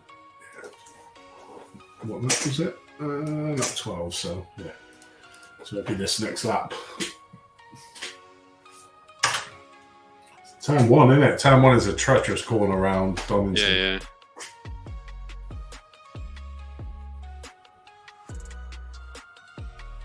I can see this being a carbon copy of Michael and Dean here. So what was the comment to go with it? We'll just see the incident first. I think it's around turn number 1. I think it hits the back of him and spins him. It's slightly different because actually Tom is trying to make a move, not trying to avoid.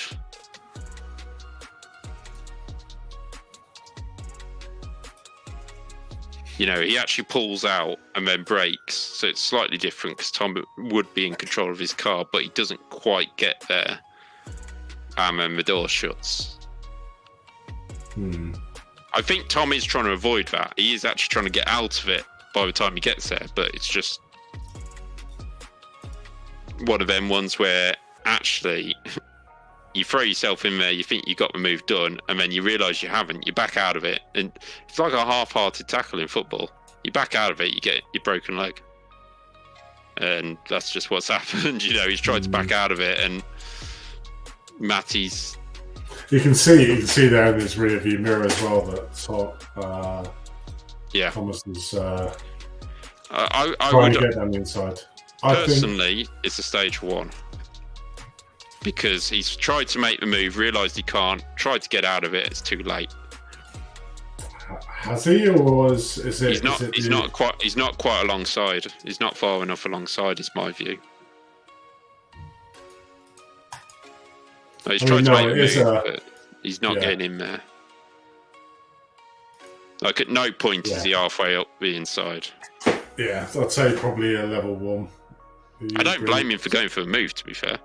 No, he was catching him, but he just ran out of track at the last minute, backed off, but unfortunately tagged the back and... Well...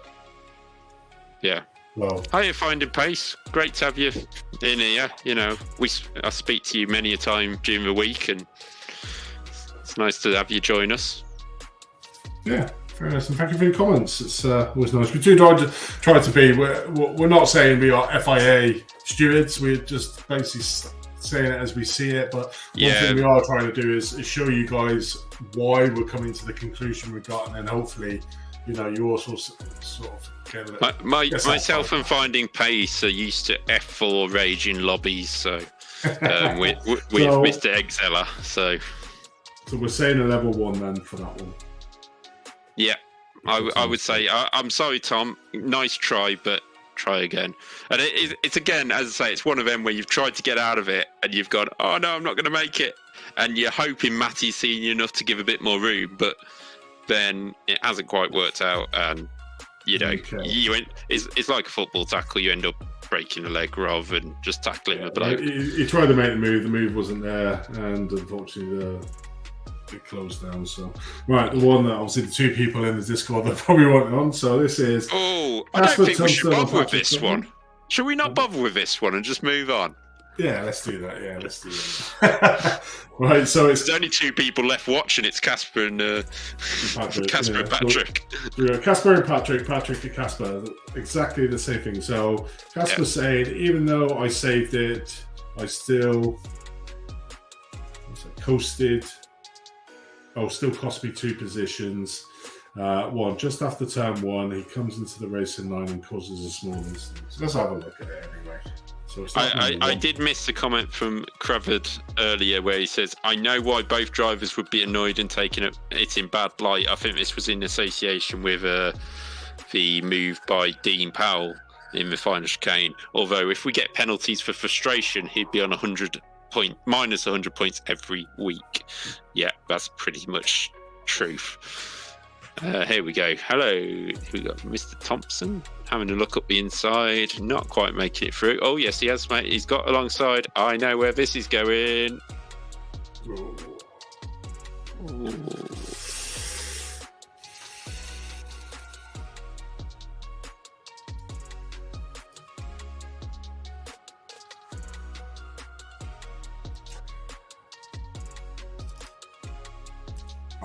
My initial,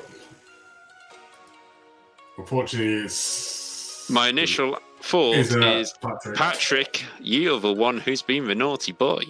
I would because that. I would say that the car on the left-hand side is staying. Yes, he's come across after the exit of the corner, but he's staying mid-track. You have a third of the track to keep your portion, and I'm not through there with cold tyres on the opening lap is always a bit.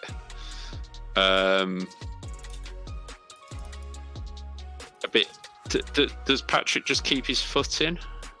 So watch the rev lights. Yeah, you're always going to it's impossible with cold tyres to keep it hugged to a white line, and at that point you've just kept your foot pinned, which I don't blame you. Don't get me wrong, I don't blame you, because you probably think he's going to be a bit more left than he is, but then he has left you over a car size gap.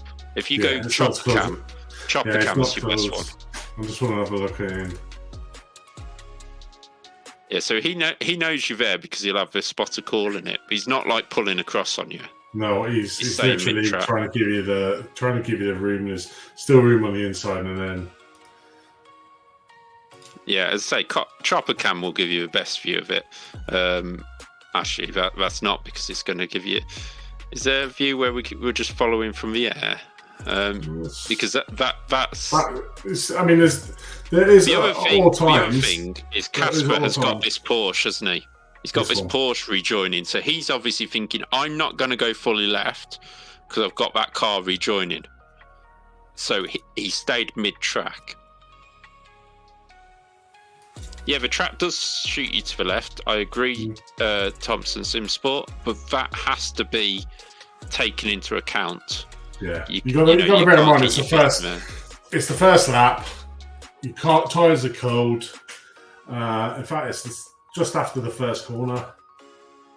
Now, I could agree, actually, the comment that both drivers are actually on the racing line, because there isn't really, with the crane of curves, you could take 2 different lines to get started. He hasn't squeezed you, though, Thompson. If you look, if you go really slow, he goes middle of the track throughout. Still car width. Still a car. Then And you you're get coming more towards space. It's him. going bigger now. You're coming towards him. He's not really Yeah. changed his line. It's yourself that's come in. Yeah. So I think it's unfortunate. And Yeah, it's obviously, unfortunate, but he hasn't squeezed you. He's left you a third of a track, and he's got to be aware of the car rejoining on the left-hand side. Yes, okay, the car rejoining is miles back now, but initially, he's got to look at that other. He's got to think, where's that car going to rejoin? So it is a cracking save. I'll admit that. My assessment's a level 1 on that one, I think. Yeah, I agree with that. As I say, look, yeah. I mean, you could have been harsher if you do get thrown across. I get it. I get you get thrown across. You automatically do there, but that has to be taken into account. And at no point did you try and lift to keep it there. Yeah, you got the power on, didn't you? The save is only because I bumped him again. Well, don't bump him for the first time. Never mind the second time. Yeah, I think that's a level 1. Yeah, it's not malicious or anything. It's not malicious. It's one of them which. You tried the move, but unfortunately, it didn't come off. I'll be honest. It's knowing the corner you're coming through. So if you're coming through a corner, I'm trying to think of another one that's like it. There isn't many like it, but there's a lot of corners where if you go to the inside and you think that's a racing line, that's fine, but you get thrown out. So if there's a car alongside you, you have to kind of go, right, okay, it's a part of Valor, a little bit of a lift here, and yeah, I mean, Cops is a perfect example. To keep it on the left-hand side, you can take that one wider, or you can take it quite sharp, but you get pushed out to take it sharp. And how is it a level 1? So the outside car staying in the middle, where he knows this is a corner where you normally drift. Yes, I agree that, but he can't go anymore. He can't. You're there. Yeah. If you go back to Tom, the Tom incident, where obviously you don't go back to it yourself, Andy, but if you think about the one we've seen with Tom, he's tried to make a move under braking and he hasn't quite got there and backed out of it, and then still not quite got there in terms of getting away with it. Yourself, you got fully alongside him there, but he's obviously got to run out the corner. You know he's going to drift out. He can't go round the outside of a whole crane of curves, because when he gets to the left-hander down the bottom, he's going to have to literally brake, and you don't want to do that, especially with the pack behind you. For me, it is your responsibility to keep your car tight. At no point was you ever in front of him either. It was always you were always behind him. He probably knew you were there. That's why he didn't close you down. I would say you're probably lucky that it's not, Casper hasn't freaked out about that car on the left coming back in and pulled across on you sooner. Yeah. But he hasn't pulled across. He's still middle of the track, and it's your car that comes away from the white line. Yes, you automatically drift out there, but you could very easily lift a little bit and keep it tight. Yeah, he could have gone wider. I agree, but he didn't have to. He gave you enough space. He's a car ahead. He's given you a car and a bit at least. It's not like he's just giving you a car's width to squeeze down. There is a bit more space there, because if it was, perfect example here. If it wasn't the gap there, you would have touched him straight away at that point there where you start moving away from white line. But you don't. You could touch him a little bit further on. And you've got that's coming away from the line all the time. It's not him coming close to the line. If you look at it. Also, to add to that, you are the car behind. You can see everything. You can see where he is. He's only got the call going, there's a car on your right, there's a car on your left. He's like, what? At this point, he'll probably have slow car left down on his thing. Yeah, car right. So you're the one. If you look here, you're the one that's moving away from your racing line. He's not moved away from where. If anything, he's giving you more space on the exit, because his natural line is going round. If you watch the two cars up here, mean, look how close that blue one comes right across. He's giving you room there. So unfortunately, it's a level 1, Patrick. Yeah. Unfortunately, you could have stayed a lot tighter in. You could have taken your foot off the gas a little bit. I've driven Donington in real life. I've driven Donington many laps on iRacing and many other simulators. Well, if you can't keep that inside line, then you knew. If you knew that you can't keep that inside line, then you knew that you were going to hit him. Yeah. I mean, at that point, I've driven Donington a huge amount of times, as I say, because it's my local. And I've been around it a couple of times in real life. Yes, you do drift. But that's your responsibility not to drift. And how you do that is you lift off the throttle a little bit and feather it and keep it tight. And then almost give up that battle for this time to go get him again next time. You know, if you feel, you know, if you lose out to him on pure pace, that's fine. I'm not saying you've done this on purpose, because you haven't. We know that. No, it's just you saw the opportunity and you tried to go for it, but unfortunately you collided with his car. I mean, it could have been a lot worse, and a big kudos to Casper for saving that one. He has left you space, so. He did leave you the space on his own. You can see the car. And it is a corner, which you're listening to part of what we're saying. It is a corner. You can stick to the inside if you don't drive it normally. If you just drive and think, right here, I'm going to drift out wide, I'm going to need to lift off the throttle a little bit. But we see from the rev lights, you do not. You know, you obviously, you drive it. It's almost going back to a point I made earlier, which is if you brake for a certain point in a corner, a car is at that certain point of braking a bit earlier, you cannot brake where you want to do. So with that one, you can't go into that corner and go flat out through it like you want to, because actually, you know, in terms of Casper, he's like, car inside. Okay, I've left a car's width. I've left it more than a car's width, which he has done. At no point has he gone, right, okay, I'm not going to leave a car's width. He's left a car's width. And honestly, if you went real life racing and did that, it'd be a penalty as well. So, you know, you could have kept it tight if you wanted to. I'm not saying you've got to lift off, but that's the only way you can keep it tight there. And, you know, it was an unfortunate. I mean, obviously, it's you were trying to get unfortunate. past in the Don't get me wrong. But you know, if you hit a car and cause damage and spin it, then you know, unfortunately, the car at the back is always going to be the one that's sort of at fault, unless that front car cuts off your nose and you can't do. But we've seen there that he didn't. He give you the space, and you can clearly see when you're coming out of the corner, you're drifting out in, and you're the one that sort of tags the back of him.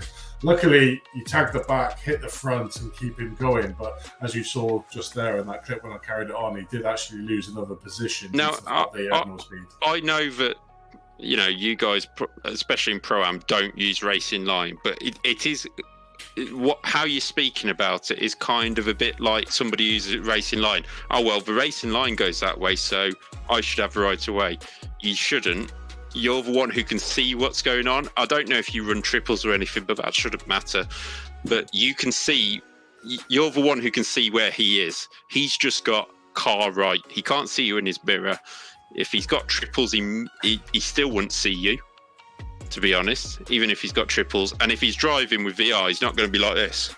So at no point, I mean, if he's doing that down Crater curves and he doesn't spin out, you know, he's a better man than me. But no, you're the one who's drifted off the white line, and you've made contact with the car, which is clearly ahead of you.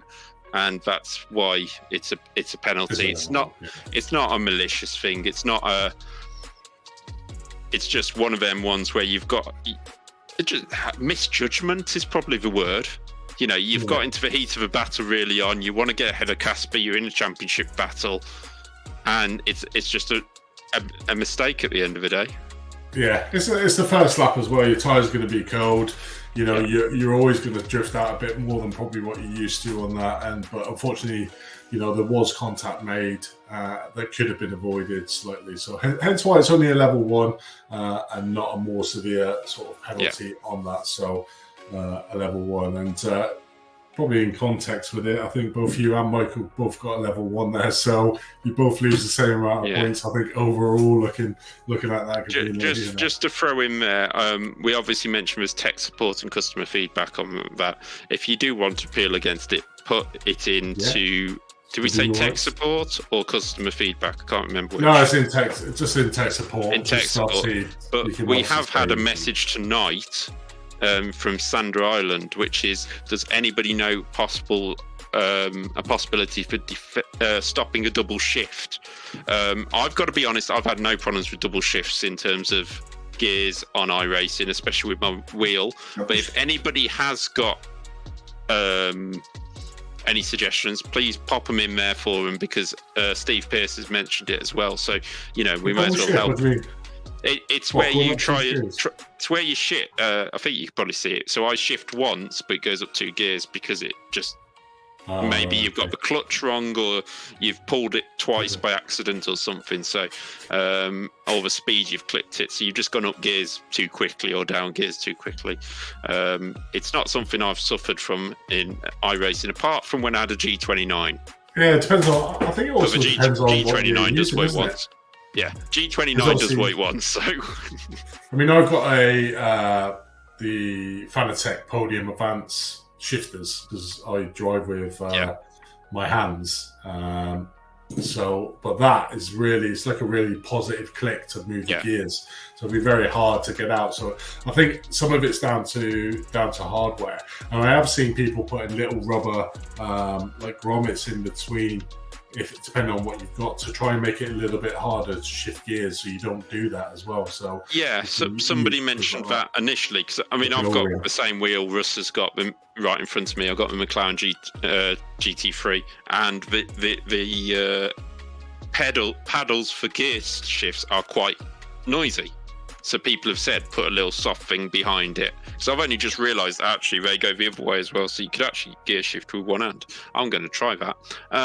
But yeah, more to the point, it's just about if you have to, if you get a double gear shift and you know anything about it. I know the pros may have had it in the past. Please pass the information on so everybody else can avoid that, and it could be because obviously a double shift might mean that they're so much slower out of corner and you're the one who gets caught out by it, by the way. So it's something that we have to.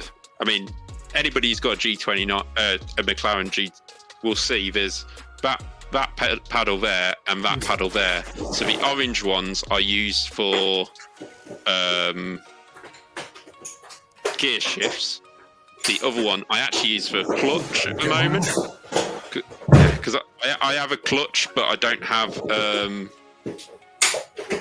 I use a hand clutch. I've got a pedal clutch, but I choose to use a hand clutch.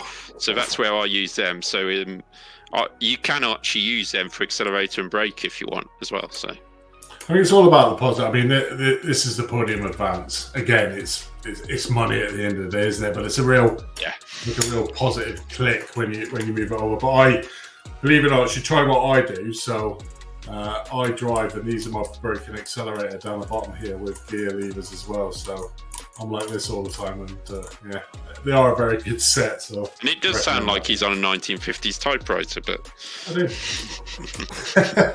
It's positive. It's what the idea, but again, it's all down to money, isn't it? Yeah, exactly. But a good solution that I have seen is maybe elastic bands or O-rings. You can put, if you can fit them in between the gap between your magnet is and the thingy, to give you that resistance so you don't double click it. So that may be an option to be able to do. Yeah, I mean, you should.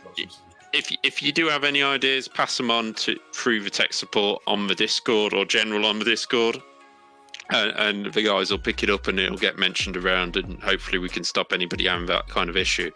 But obviously, this week we're going to have the issues trying to commentate around the Nürburgring. It's just going to be that. They go around that corner. And to answer you, Matthew, I don't have any lower legs. So from my knees down, I've lost my legs. So that's why I use my hand controls to, I think I would show you, but some people may get freaked out by it. So I won't. So just from my knees down, they say I haven't got any legs on both. I lost both of them. So that's why I use my hands. So let's see how I drive. Yeah. That's how I drive with my accelerator brake. That's the only way I've been able to race in iRacing. So actually, if he ever runs into a back of you could just say he's scratching his nose at the time. Whereas we all say, no, we can't scratch our nose with our foot. Well, actually, Andy probably could if he took it off and scratched his nose. But I did see somebody who says, is there any spots left in the league? That's more you, Andy. Yeah, we'll have to have a look. Obviously, I would imagine as this season progresses, we may get people that drop out, and we can open up some spaces for a couple of rounds into there. But if you are interested, then please head over to our Discord, and then as soon as places become available, we always advertise them in our general chat area, and we can get you a place on the grid. I mean, it's just like Tom said, it was absolutely amazing, and not in our wildest dreams did we think that we would fill out a grid of 60 drivers. I think at one point we had over 62 drivers in the league itself, which was absolutely amazing on there. And regularly on the races we're getting 40 plus, 50 plus cars going through. I think Donington was probably our least, and even that had 43 cars on track. I think the Nürburgring will be on it. But please join our Discord, which I think it is down below in the links. If not, I'll get Tom to put it in there. And please join our Discord, come in, and then we can offer up places as soon as they become available, that's for sure. Yeah, I'm just having a look now, because obviously a few people mentioned about the time we started on Sunday because of the GMT plus one. I can't remember where you've put the vote at the moment. I'm trying to find it. It's in the chat. It's in the chat. Which chat? Driver chat? Yeah, it's in the driver chat. So let me have a look. I'm just trying to find it myself. Oh yeah, there we go. So about 10 to 6, so 1750 on English servers, Andy put a post into driver chat about whether you'd like thumbs up for GMT plus one and thumbs down for GMT. At this moment in time, it's 20 votes to 5 for GMT plus one, which will mean that we will be starting on Sunday at 8 o'clock British time. I'm not going to say BTT. No, it's GMT. It's GMT plus one. Yeah, so that will mean that for all the British drivers or English drivers, whatever, we're going back to the original time of race, basically. But I'm sure that will be confirmed by Andy and Tom in the next day or so. Yeah, we'll do that. It's just a try because of obviously the switch over clocks. Come back, of course, a bit. So we put it to the drivers, see what they want to do. And at the moment, it looks like it's going to be GMT plus one, but 6 p.m. BTCC. Yeah, a bit changing all over. But we are very accommodating here in this league to be able to do. And obviously, we like doing these podcasts as well because you get to have your say in the chat. And we do obviously look at what you're saying, and obviously you can get to see a little bit behind.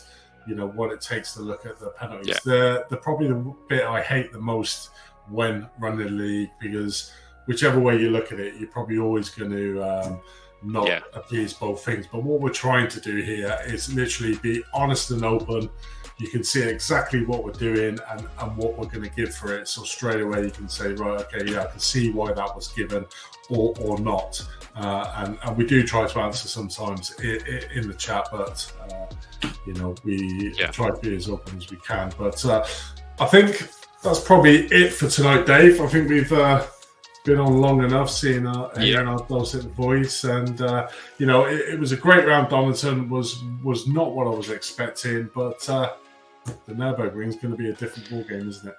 Yeah, we're going from possibly the shortest track on the calendar to the longest, and 13 miles, well, over 13 miles, over 170 corners.